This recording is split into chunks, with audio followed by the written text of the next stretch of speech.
Olá pessoal, eu me chamo Vanderlei. Vamos dar continuidade falando do livro lindo, poderoso, maravilhoso que é a nossa Bíblia. E a gente estamos falando dos profetas menores, né? Que em vídeos anteriores falei dos profetas maiores. E a gente deu continuidade falando dos profetas menores. E o desses profetas menores chegou ao quarto profeta. Profeta menor, que é o chamado profeta Obadias. E antes de falar do profeta Obadias, a gente falou do profeta Amós, o último vídeo passado. E desse profeta Obadias, né? Ele foi o próprio autor do livro, né? Sendo o menor versículo da Bíblia, que tem 21 versículos. E desses 21 versículos, né? Relata o que exatamente o que o profeta Obadias queria dizer para aquele povo, né? Por volta de 586 anos de Cristo, ele mostra no livro dele, com esses 21 versículos, né? O povo de Judá enfrentando problemas, né? E também vindos do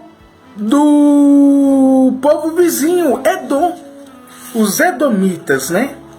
E com isso, vamos falar qual é o significado desse profeta chamado Obadias. Obadias, o significado do nome dele é adorador do Senhor, ou seja, o servo do Senhor, o servo de Javé, o servo do Deus Todo-Poderoso, maravilhoso. E não fala muito do profeta, mas menciona no seu livro, capítulo 1, de 21 versículos, de uma vida de obra que são do menino inspiradora da nossa fé. E o seu livro aborda a destruição de Edom, a nação muito características pacificadoras com Israel, né? Ele era um povo meio pacífico com Israel. Vou explicar o porquê que ele é um pouco pacífico e o porquê que aconteceu que Deus vai relatar a destruição do povo edomita.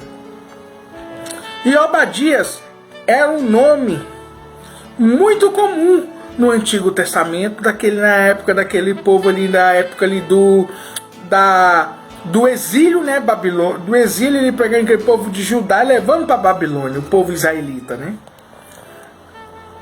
E com isso, os estudiosos acham que Obadias escreveu o livro, não é mencionado em outros livros bíblicos.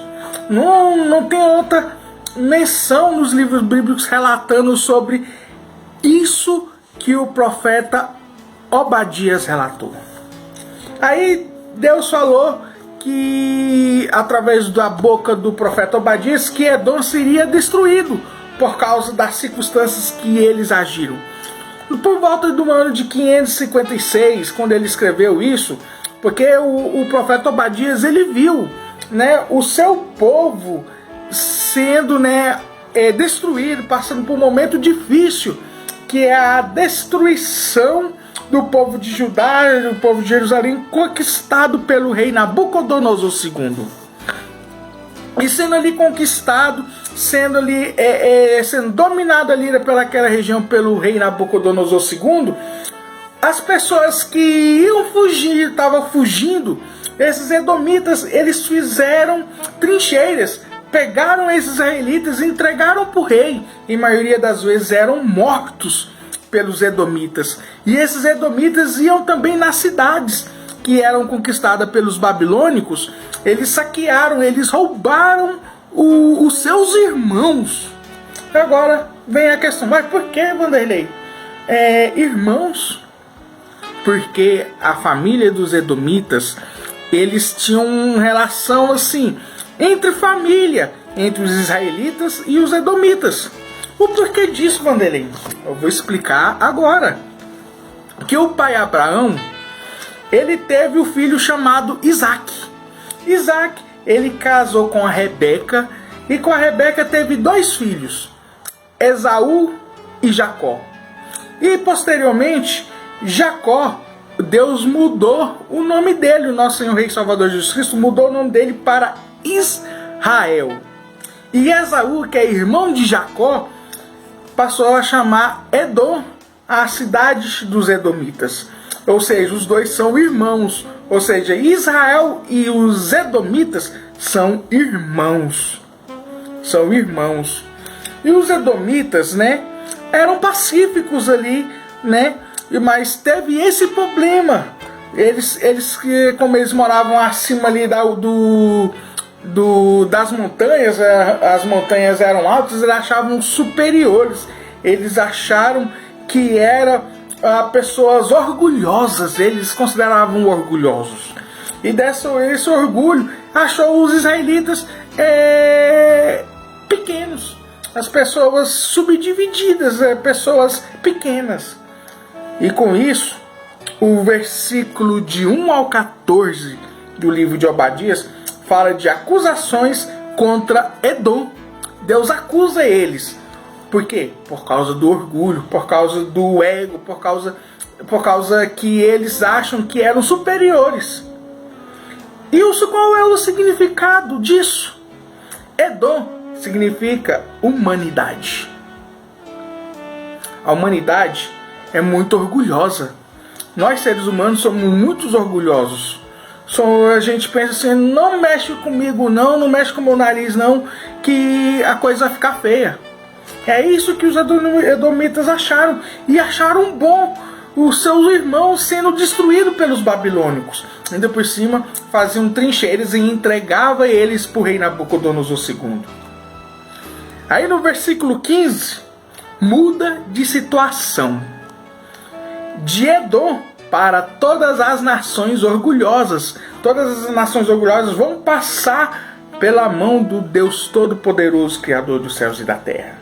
E do 16 ao 21, até o último versículo, todas as nações orgulhosas vai cair diante do Deus Todo-Poderoso, Criador dos céus e da terra. E olha o que diz o versículo 21 do livro de Obadias. O povo de Deus, vitorioso, haverá de subir o monte de Sião e governará a montanha de Esaú, que é o Negueb. E o Yahweh será o rei. E esse Yahweh é o nosso Senhor Rei e Salvador Jesus Cristo, que ele vai descer da Nova Jerusalém, instalando ali na região ali do estado de Israel, ali na Nova Jerusalém, e ali vai governar como todo rei, todo poderoso, maravilhoso, que é o nosso Senhor Rei e Salvador Jesus Cristo. Por isso que todas as nações vão prestar contas ao Senhor Jesus Cristo. Por quê? Porque antes de entrar o reinado milenar, Jesus Cristo vencendo o anticristo e o falso profeta, vai passar processo de purificação aqui na terra. Aqui na terra vai passar pelo processo de purificação que o Espírito Santo de Deus vai fazer que toda a terra seja purificada e vai se tornar um novo céu e nova terra, porque o mar não vai existir mais. Aí o nosso Senhor Jesus Cristo vai estabelecer o seu reinado milenar, pondo a Nova Jerusalém, né, no seu devido lugar, e Jesus reinando ali no reinado milenar e os tempos eternos. Como diz aqui no versículo 21, todas as nações orgulhosas vão prestar conta ao Senhor. Você não aceitou Jesus Cristo como o único suficiente Salvador, está achando que é a cidade de Edom. Mude, porque Deus, ele é poderoso e maravilhoso para mudar as nossas vidas. E ele muda por completo de uma pessoa viciada, a pessoa que usa drogas, as pessoas que usam a bebida. Muda quando aceita Jesus como o único suficiente Salvador. Seja essas pessoas que aceitam Jesus como o único suficiente Salvador, que vai reinar no reinado milenar de Cristo e não vai passar pelo julgamento que o Edom vai passar. Crê nessa palavra, que Jesus te ama e te quer bem, no nome de Jesus.